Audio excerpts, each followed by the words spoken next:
If you guys enjoyed this video, remember to leave a like and subscribe to the channel. With that being said, hello everyone, welcome back to another video. My name is Matthew, and today we're taking a look at the last Showa era Godzilla figure that NECA released in their 6-year run with the line, the Godzilla 1964 from Mothra vs. Godzilla, not to be confused with Ghidorah the three-headed monster. Officially, this is the Mothra vs. Godzilla design because the box literally said it was. I don't have the box anymore because it got thrown out a while ago, but here we have the 964 Goji. That said, I'm pretty excited for this because not only do I have a very fond memory of it going to a collectible store, picking this out, and then walking out, it was just a lot of fun to play with even at the time. So revisiting this figure in particular is going to be really fun for me. But with that said, does it hold up to my current standard of figures? Or is he just going to be plunged right back in the ocean like where he did in the film? Let's find out. So first up, we're going to take a look at the sculpt and paint. And I need to make mention that while technically, so to speak, it's not necessarily accurate, to that I say, unless you're using a CG model, it's not going to be accurate regardless, because unless you literally have the prop, you 3D scanned it in all the colors and such in like perfect lighting, then you're basically going to have to work from scratch. And even then, all of it's not going to be necessarily 100% accurate. Even the monster at 64, I'm pretty sure was inaccurate in some ways, though it looked almost like a spitting image of what you saw on screen. But that said, we're going to take a look at the NECA figure here, which for the NECA sculpt, it's actually really well done. Keep in mind this was one of their more recent figures. I think this one came out in 2019, if I remember correctly, and I picked this up in like early to mid 2020, before they discontinued the line. And this figure is really well done. I'm loving what we have here. For the head, we have all this immaculate detail with all these different bumps and grooves for the face, and it just looks so amazing. We have like the individually scaled bumps and grooves. Like, this is honestly care what NECA did towards their end of the line. Like, this is what we could have gotten it had they continued it.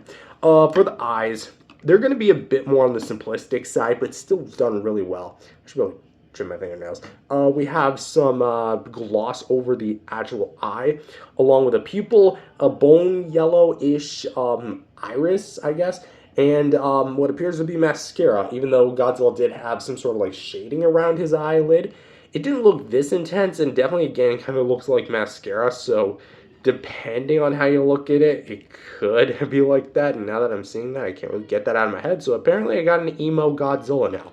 Interesting. All we just need is some very long hair.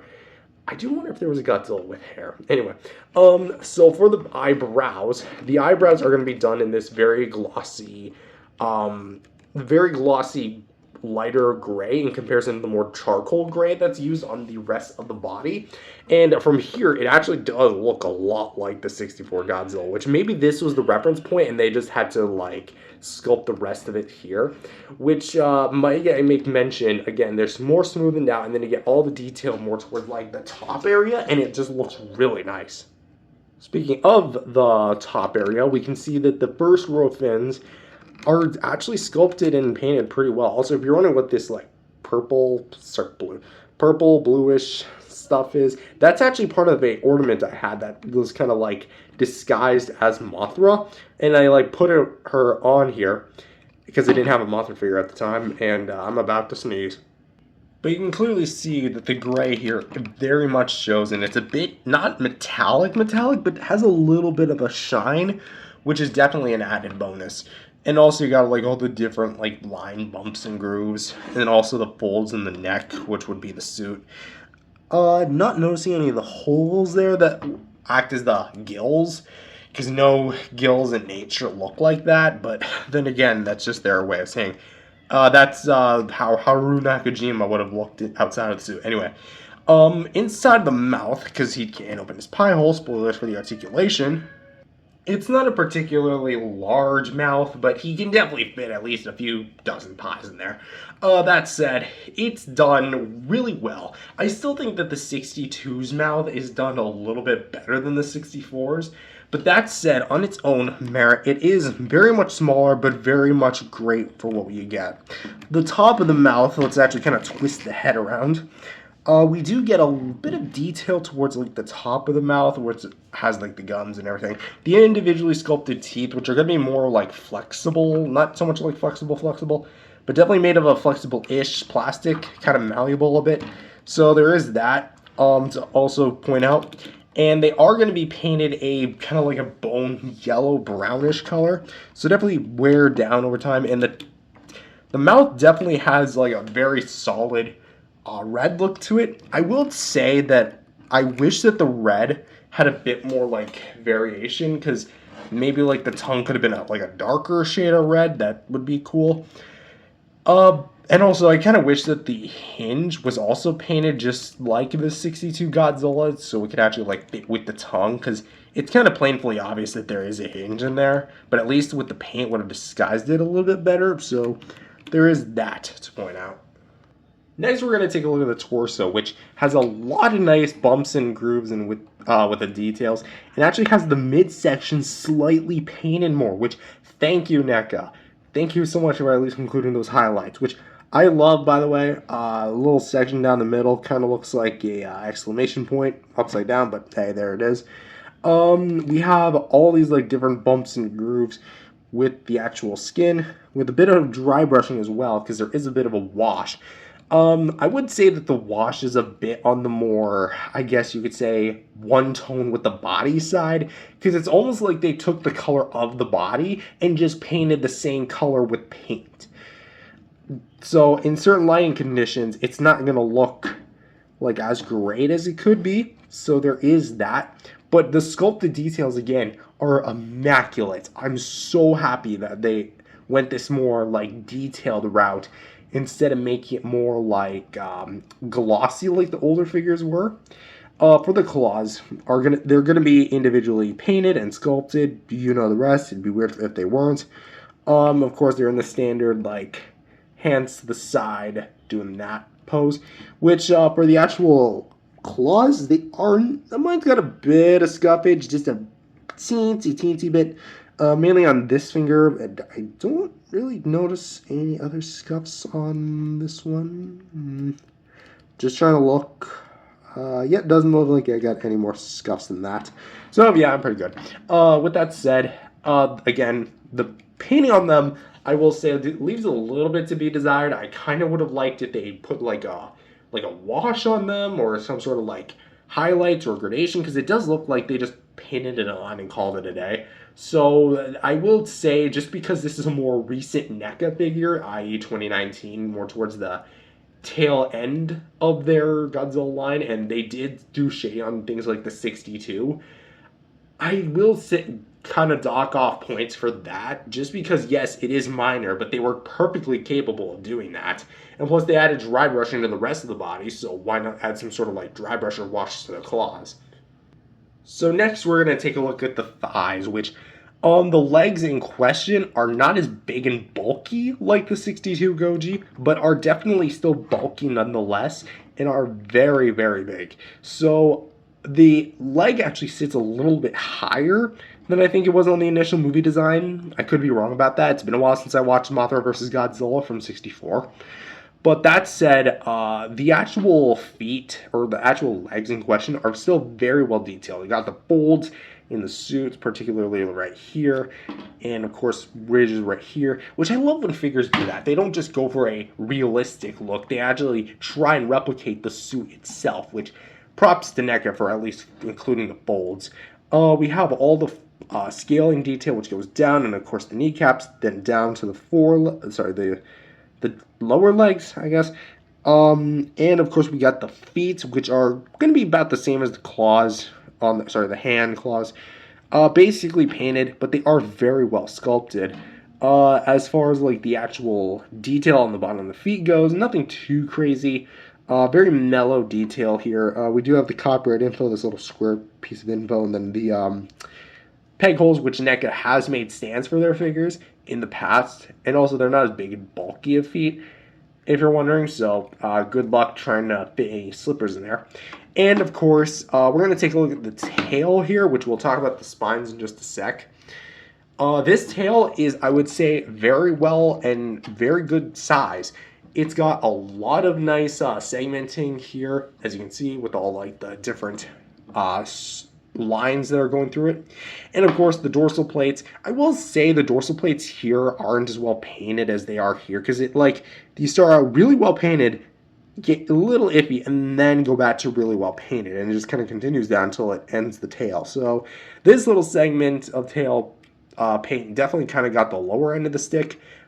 And also, just to show the underside, because there is an underside, you got a bit of actually dry brush wash there, which is pretty cool to look at, although it kind of gets thickened towards the last two tail segments. But yeah, there's a lot of nice like scaling detail, and it looks really nice. Now, for the spines. Are they accurate to the film? They do look like the 64 Godzilla. I think the 64 Godzilla had mildly puffier fins than this. Actually, no, that they wouldn't be puffy fins. But as far as like the actual execution of the fins go, they're really well done. They're not as flimsy feeling as something like the 62 or the 90s Godzillas that NECA released. They're actually pretty well stable, and I feel like, yes, they are rubber, yes, they are malleable, but they don't feel overly cheap. Like, this actually feels like the same plastic that the body's made out of, but because it's a bit rubberized, you can actually flex it a little bit. But for the actual dry brushing, very well done with the charcoal centers with the gray tips. Moving down like this, it looks very well done. Mine's got a bit of mild chippage, as you can see. But, of course, we also have the 5 rows, the middle row, the 2 thicker rows mildly, and then the 2 outer rows. So 2, 2, 1. So that's going to have to wrap it up for Mosugoji. I think that's the name for this Godzilla. Thoughts? This Godzilla is definitely going to be a very, very great figure. And I think as far as, like, the actual appearance goes, it's definitely a bit of a toss-up between this and the 62 for my personal favorite. But that said, on its own merits, I think it's really good. It's almost a great. I'd actually say it's a great. The only thing that's really kind of dulling it down is going to be that claw paint, and personally, like, a bit of a more maybe dirtier dry brush with the body. I'm not expecting them to go full-on emergence version with this guy, but at the same time, I think that it really would have benefited from having a bit more of a dirtier wash. This is very much a clean Godzilla. Not to mention, he literally emerges from the dirt, so it kind of makes sense. But again, on its own terms, on its own merit, I think it's great, so I'm going to rate this guy an 8 out of 10. Very, very well done. Time for the arguably most important figure of a NECA Godzilla, the articulation. The jaw, it can open about this far and close in about this far. Pushing it a little bit more, you can kind of get it shut. However, that kind of poses a problem because, as you see, he doesn't really close his mouth all the way. Yeah, the 64 Godzilla had his mouth, sure, very much shortened, but it could still close its mouth. Because of the way the teeth are positioned, you actually have to like push it in a little bit more to actually kind of get that, and even then it doesn't really work. Plus you run the risk of actually scrubbing off the paint and scraping it off over time as you do that, so would not recommend. But for the head, we can go look up. Thanks to the eyes actually looking up, you can actually look up, probably at Mothra, down about that far, and to the left, to the right, and can rotate a full 360 degrees. For the very long neck, we can combine the 2 joints to go that far down, that far up, and then we can kind of go this far to his right, this far to his left, trying to like get everything realigned. And then, come on, you can do a 360, but it's just really, really tight, really stiff on mine, so I'm not gonna do it on the camera. For the shoulders, which are on ball pegs, you can go out to the side about this far, in about this far, so not a whole lot of range there, but you can go a full 360 degrees if you do so wish. Elbows can hinge out like this, hinge in like that, can rotate. Swivel hinges for the wrists, so you can go just like this. So you spin that around, in and out like that. And of course for the fingers, which are going to be hinged this time, no 360 on these fingers, unlike the 62, because here the hinge is more on the outside and locks everything into place. So good luck trying to rotate that without breaking. Now for the waist. Let's actually kind of angle the camera down a bit.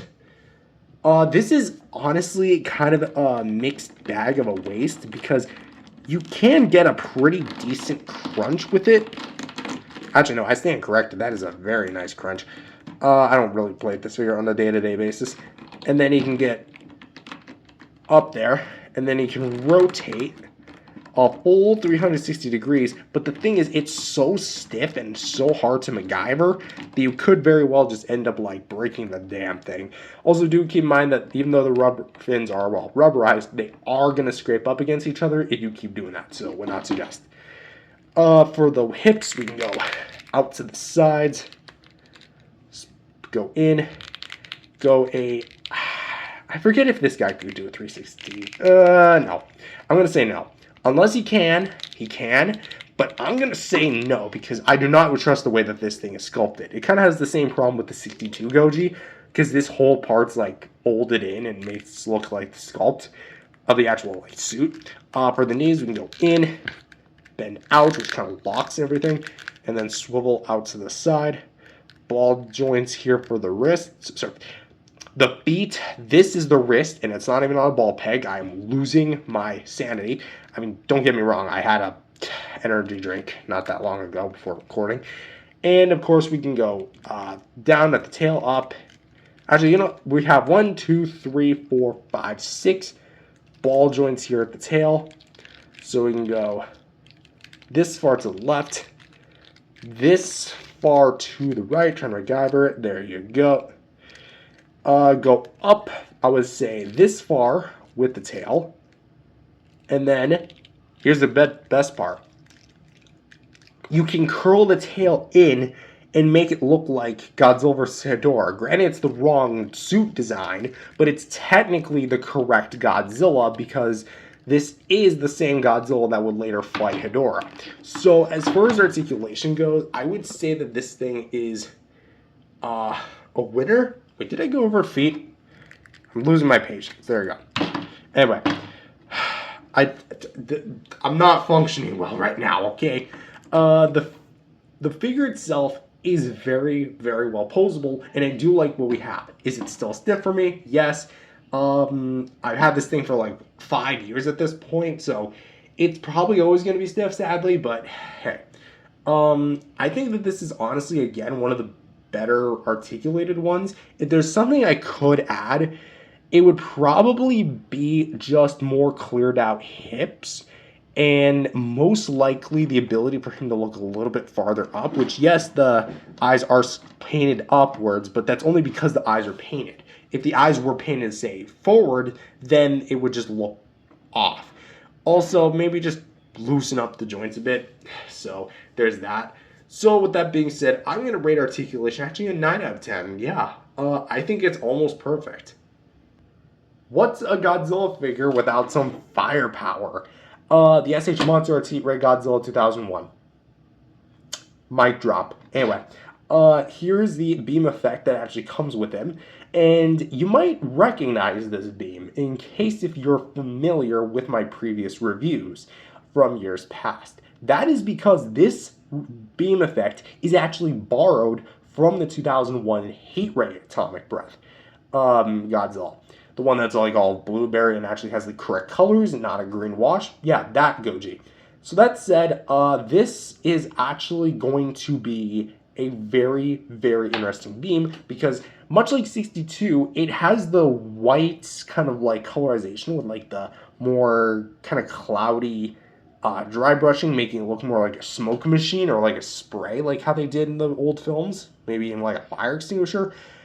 Technically, so to speak, it's still not accurate because it was blue even in the film, and even it has a blue on the box. Granted, it was the 62 design that was on the box, which is the poster. But yeah, the reason why it's modified though is because it has a different tab connection.